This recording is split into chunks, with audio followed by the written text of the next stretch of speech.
ఉద్యమాల్లో విద్యార్థులను తీసుకొచ్చారు. అప్పుడు 2004లో నేను సిటీ విద్యార్థి విభాగము. మీరు టీఆర్ఎస్ పార్టీలోకి చేరడానికి గల ముఖ్య కారణాలు ఏంటి? టీఆర్ఎస్ పార్టీ అన్నప్పుడు తెలంగాణ రాష్ట్రం కోసమే తెలంగాణ ఉద్యమంలో మిమ్మల్ని జైల్లో నిర్బంధించి 3 రోజులు కనిపించకుండా చిత్రహింసలకు గురి చేశారని.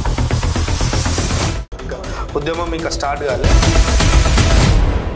మీరు ఏ సభకు వెళ్ళినా, శుభకార్యానికి వెళ్ళినా ఒక మొక్క ఇవ్వడం అంటూ జరుగుతుంది. దానికి కారణం కరెక్టే. అంటే కొంచెం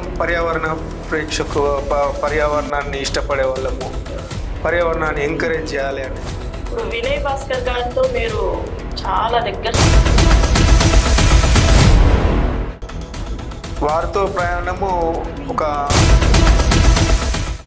తెలంగాణ ఉద్యమంలో ఎస్ఐ రవికుమార్ మిమ్మల్ని టార్గెట్ చేశారు. అప్పుడున్న ప్రభుత్వంలో ఉన్న ప్రజాప్రతినిధులందరూ కూడా నన్ను